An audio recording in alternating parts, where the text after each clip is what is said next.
অসুস্থ কিংবদন্তি কণ্ঠশিল্পী অলকা ইয়াগনিক এখন কেমন আছেন? যে কণ্ঠস্বরে মুগ্ধ হয় কোটি কোটি শ্রোতা, সেই তিনি যেন গান থেকে অনেকটাই দূরে। মঙ্গলবার পদ্মভূষণ সম্মাননা গ্রহণের পর হুইলচেয়ারে দেখা যায় বলিউডের এই কণ্ঠশিল্পীকে। সামাজিক মাধ্যমে সেই ভিডিও ভাইরাল হওয়ার পর তার শারীরিক অবস্থা নিয়ে শঙ্কা প্রকাশ করেন ভক্ত অনুরাগীরা। তবে সব গুঞ্জনের অবসান ঘটিয়ে নিজেই জানালেন তিনি এখন আগের চেয়ে অনেকটাই সুস্থ।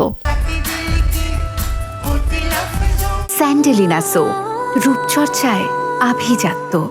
বৃহস্পতিবার এক বিবৃতিতে অলকা বলেন, পদ্মভূষণ পুরস্কার গ্রহণের অনুষ্ঠানে দীর্ঘ সময় উপস্থিত থাকায় তিনি বেশ ক্লান্ত হয়ে পড়েছিলেন। তাই অনুষ্ঠান শেষে বাইরে যাওয়ার সময় হুইলচেয়ারের সাহায্য নিয়েছিলেন। এটি কোনো গুরুতর শারীরিক জটিলতার কারণে নয়। ভিডিওটি দেখে অনেকেই উদ্বিগ্ন হয়েছে দেখে অলকা বলেন, তাদের ভালোবাসা ও চিন্তার জন্য আমি কৃতজ্ঞ। সবাইকে আশ্বস্ত করতে চাই আমি ভালো আছি এবং ধীরে ধীরে সুস্থ হয়ে উঠছি। উদ্বিগ্ন হওয়ার কোনো কারণ নেই।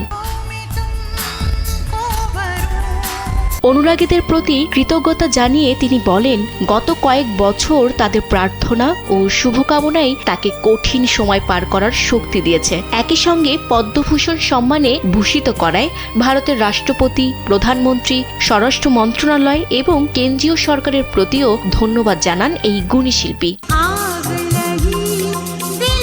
পদ্মভূষণ সম্মান পাওয়ার অনুভূতি প্রকাশ করতে গিয়ে অলকা বলেন, এই সম্মান শুধু তার একার নয়, বরং সেই সব শ্রোতা ভক্তের যারা বছরের পর বছর তার গানকে ভালোবেসে পাশে থেকেছেন। তাদের ভালোবাসাই আগামী দিনের পথ চলার সবচেয়ে বড় শক্তি বলে মনে করেন এই বর্ষিয়ান শিল্পী। 2024 সালে অলকা ইয়াগনিক প্রকাশ করেন যে বিরল এক স্নায়বিক সমস্যার কারণে তিনি শ্রবণ শক্তি হারিয়েছেন। সেই কারণেই গান থেকে কিছুটা দূরে সরে যেতে বাধ্য হন তিনি। তবে চিকিৎসার পাশাপাশি ধীরে ধীরে সুস্থ হয়ে ওঠার চেষ্টা চালিয়ে যাচ্ছেন।